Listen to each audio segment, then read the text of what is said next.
Ayan mga kalingap, mapagpalang araw sa ating lahat. Welcome back sa ating YouTube channel sa Mashley TV. Yan, sa mga makakapanood, natin kalimutan na mag-like, mag-share at mag-subscribe po tayo. Dito tayo kina Kuya Joey para kamustahin po natin. Yan, no? Thank you Lord. At hindi nasira yung bahay. Tibay tibay yung bahay mo Kuya Joey. Nakalingap po. Open pala tong bahay mo. Tibay, hindi nasira. Bahay ko pa. Bigas. Oh, dami nyo na Kamusta kayo? Okay lang po. Kamusta si Anthony? Okay lang. Okay lang? Naglikas kami nung bagyo. Nag-evacuate. Natatakot ako yung jog dyan, ay yung kahoy. Ay, oo nga, dami kasi ditong Dito ang hapay ng kahoy. Oo nga, katakot mga kalingap po. Pero yung bahay matibay naman. Tibay. Yung bubong lang katirikwas. Oo nga, yan mga kalingap po. Yan yung mga walang tawag dito, walang net. Pero basa din kami dito, basa man dito sa loob. Dito? Oo, kasi malakas yung yung hangin. Isip ko kayong dalawa ni Tatay Tutoy dito, kako baka lumipad ang kanilang Ngayon wala ako nakapunta doon kanina. Para din ako, para linis dito, ito yung mga sabi ko. Pinakagpas ko na yung mga dahon bago. Ay, ito nga, ito yung sinasabi ni Kuya Joey kanina at nakakasabayad ko doon. Mas maganda ganyan at hindi siya masisira. Mga ilang lang, isang buwan, balik ulit ang kanyang dahon. Buti lang di nasira yung bahay at inisip ko baka nasira wala pang wala pang 2 taon ata uulitin na naman. O bag isang taon na ngayon, nung 20. 20. Ribbon cutting nito ay 28 ba yun, ng November? 28. Parang may alaga ka na naman Kuya Joey yan Mayroon pa ako baboy dyan. Maliliit. Opo, nung may isang linggo pa lang. Ayos. Ilang kinuha mo Kuya Joey? 2 lang at yung isa, 2 binigay sa akin, maghanap pa ako ng isa. Hiniram ko yung kaya Tutoy at magawa kong division. Alaga ko. Wow, saan galing yan? Kinuha ni Papa dito sa kumpare niya. Wow, lalaki babae? Babae po. Wow, ang galing Si Sheila. Ilang buwan na yan? Ewan ko lang na Pag mga anak, mahingi ako ng anak niyan. Pag maanak para mayroong kalaro yung alaga ko doon na pusa din. Si Anthony, anong alaga mo? Wala. Asan na yung itik? Andun po nakatali. Nakatali? Opo. Mabuti, hindi nag-uwi dito yung yan. Yung? Nanay, gusto nang kunin sa akin. Oh. Yung kung sino-sino na chinat na mga kuwan ko sa taga rito na friend ko sa Facebook. Gustong kunin? Gustong kunin, ura-urada. Akala ko umuwi dito nung undas. Baka daw Pasko, umuwi dito po. Sabi ko, hindi pwede na Ay, hindi niya pwedeng kunin. Ako pa tinatakot, babarangay daw ako. Sabi ko, ano nila sa akin? Kaya, aligasyon niya sa akin na Hindi ka naman nagpabaya. Barangay nga natutuwa sa akin pag nakikita ako nila na inaalaga ako sila ng maayos. May kasi dyan nag-uudyok. Na kunin sila. Kunin sila. Yun ang human CCTV na amin. Andito lang palakad-lakad. Yun ang mahirap.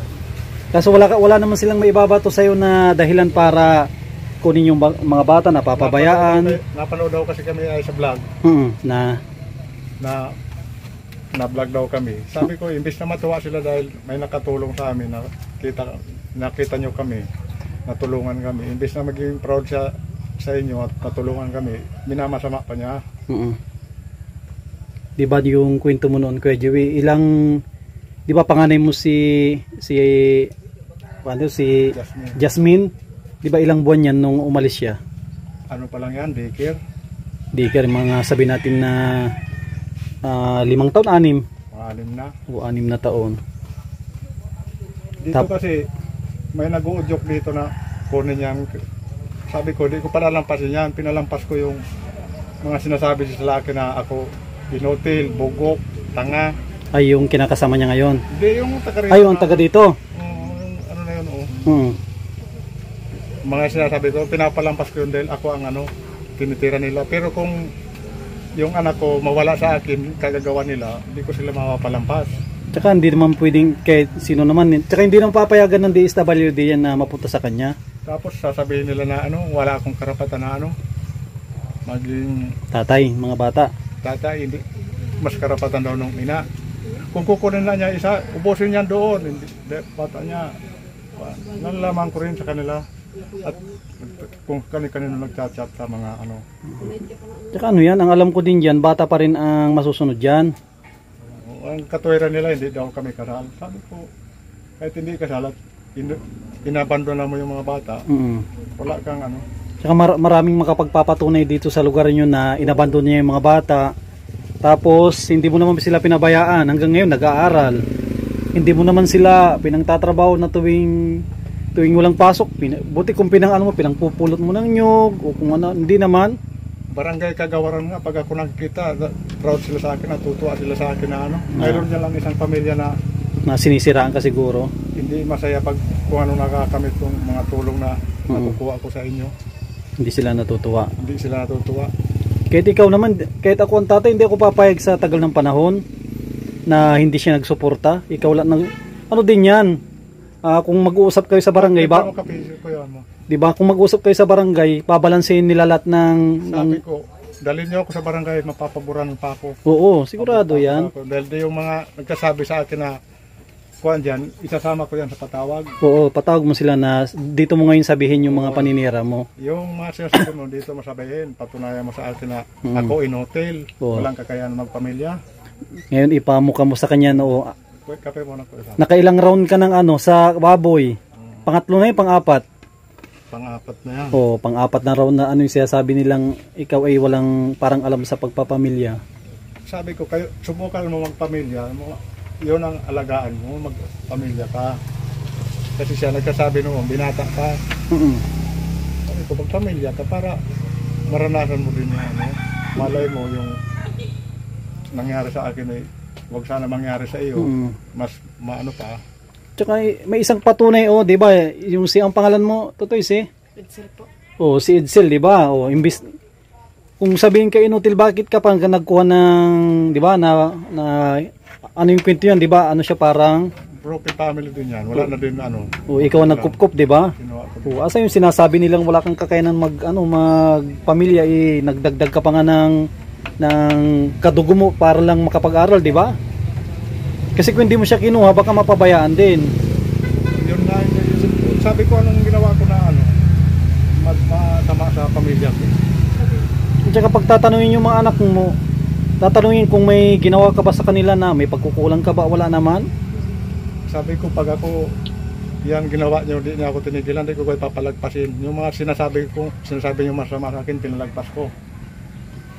Mga parinig nyo na ano ko, ako pinanganak daw, ano kasi daw ako menopause, pinanganak. Kaya daw, ang menopause daw, dalawang klase. Isa daw matalino, ako daw bugok.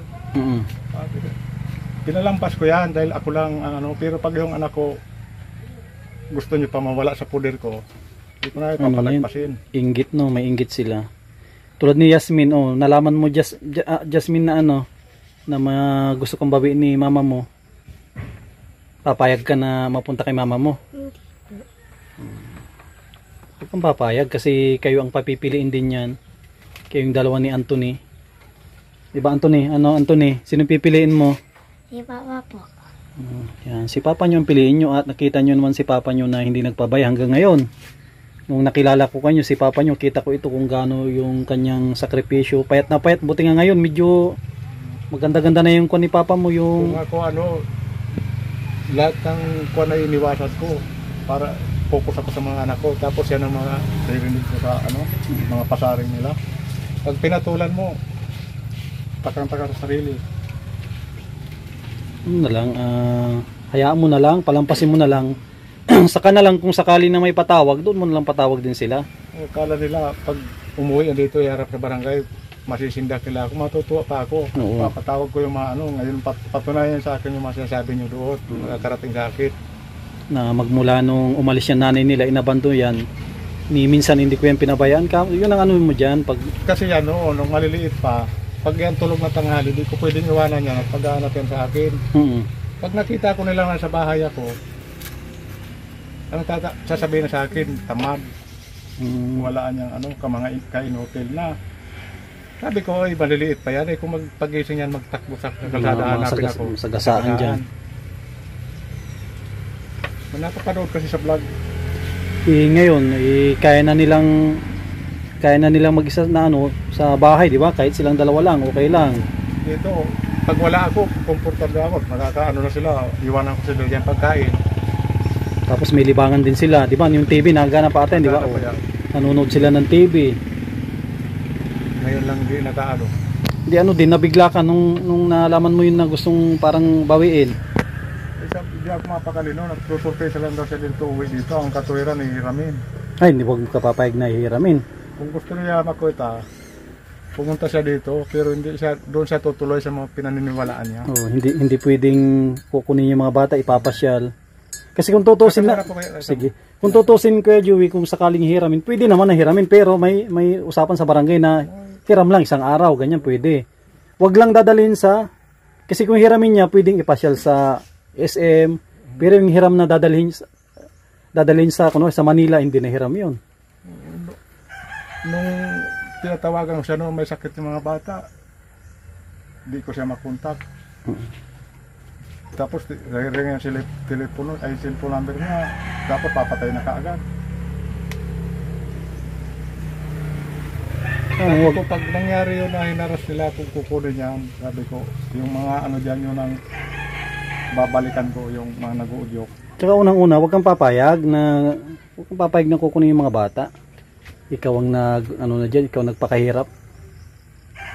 Tsaka mga bata, tulad ng sabi ko, hindi yan papayag na sasama sa nanay. Hindi mo pasama yan. Katuwiran pa nung nag-uudyok na, di pa daw kami kasal. Kahit hindi kasal?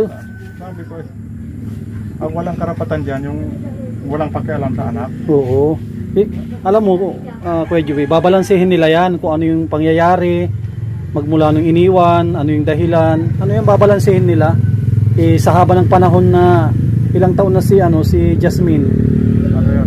o 11, ibig sabihin 5 years na niyang inabandona. O si Anthony siguro maliit-liit pa ito nung ano. Baka intayin ko naman na paninira nila, sinasaktan ko asawa niya. Ang asawa ko, baka sabihin nila naman yun, aligasyon nila, sinasaktan ko. Ako ang sinasaktan nun. Pag kayo nagalit, ako ang sinusuntok, pero di ko inano yun, pinapatula, ginagantihan, baka ako ang mabaliktad. Baka itong vlog natin mapanood niya siguro ito. Mapanood niya. Comment siya doon kung anong... Sigurado nag-aabang siya kasi matagal na yung huling vlog ko dito eh. Baka inaabangan niya siguro yung pag-vlog ko ngayon, baka panonoorin niya. Hindi ka matakot, basta alam mo na wala kang ginagawang masama sa mga bata. Hindi mo sila nag-aaral nga sila. Hindi ka nahinto. Kahit yan, walang baon, ipangutang ko yan para makapasok lang sila. Gaya ngayon, kahit burn out, di kami makapagiling. Sige lang ano namin, at pag nagkakuryente, may isna kaming ano. May ista ka mga ano, ipa. Oh, ganda. Sige lang ano namin. Kailan kanina, grabing init at walang masilungan. Kahit sa amin, sa dait, mag-isang linggo nang walang kuryente. Walang kuryente doon. Kaya ko na po sama at mabawag din. Sige. Tsaka kung pala, tawag dito. Sa susunod na bisita ko, tsaka ko tignan yung baboy. Nagmamadali din ako at nung oras na, pinilit ko lang talaga. Tapos may dala ko ditong konti, Kuya Joey. Tago, pambili-bili ng ulam. Sige po, salamat. Maraming salamat po nito. Kaya po, galing to sa'yo. Galing sa mga sponsor natin yan. Opo, salamat po. Kay Ate Horbin TV Vlog at Ate Sheena.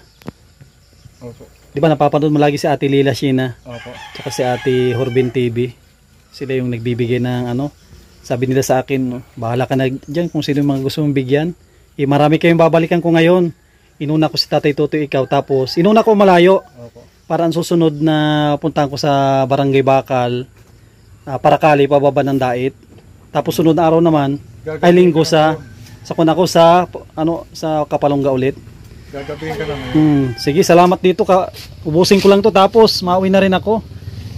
Kahit magbawag ka muna, Kuya Joey. At pagkape ko, alis na rin kami. Apo. Sa Anthony, huwag kang sasama Kahit anong mangyari, huwag kang sasama kay mama mo. Malulungkot si papa mo. Magpapasko na, tapos magpapasko dito mag-isa. Sino yung kasalo niya, yung dalawang baboy? Jasmine? Sasama ka, Jasmine? Hindi. Hindi po. Sasama at si papa mo, ang kasalo niya yung baboy doon. Wala siyang kasama dito. Tsaka malulungkot si papa niyo pag sumama kayo kay mama mo. Huwag kayong sasama. Dito lang kayo. Dalawa pa lang yung baboy ko. Wala pa ako ng isa. Antaantayin nyo na itong bahay nyo. Baka susunod na mga taon, konkreto na ito. Si papa nyo ay napakasipag. Mga kalihang kape po tayo. Ubusin ko lang to. Grabe, isa lang ang kainin ko dito. Ito lang. Mga bata, merinda tayo.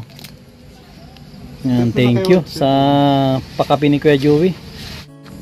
Yan mga kalingap, na dalaw natin sila Kuya Joey, si Jasmine at si Anthony. Yan, nakapag-abot din po tayo ng bigas at cash. Yan, galing po yan kay Ate Horbin TV Vlog at kay Ate Lila Sheena. Yan, sila po yung nagbigay ng budget para may pang ayuda po tayo. Yan po yung nabanggit ko nung huling live natin. Yan, buti na lang andyan sila. Yan, sana may mga sponsor pa tayo na tumulong para sa pangayuda, at ito po nalalapit na ang December. Marami akong gustong ikutan. Yan, maraming salamat po sa inyo lahat, mga kababayan po natin ng mga OFW. Mga sponsor po natin, yan kay Ate Nili, kay Ate Horbin TV Vlog, kay Kuya Rulit, Ate Marilyn, yan kay Ate Arlene O'Neill, kay Ate Yuli, kay Ate Lila Sheena, kay Ate Erlinda Cervera, kay Ate Cecil Tandok, yan kay Ate Nansilim, kay Ma'am from Rome, Italy, kay Mami Marian Kuya Trophy, lahat ng tumutulong po sa ating channel. Yan, maraming salamat po sa inyo lahat. Yan, mag-ingat po kayo lagi. Maraming salamat. God bless. At mabuhay po tayong lahat.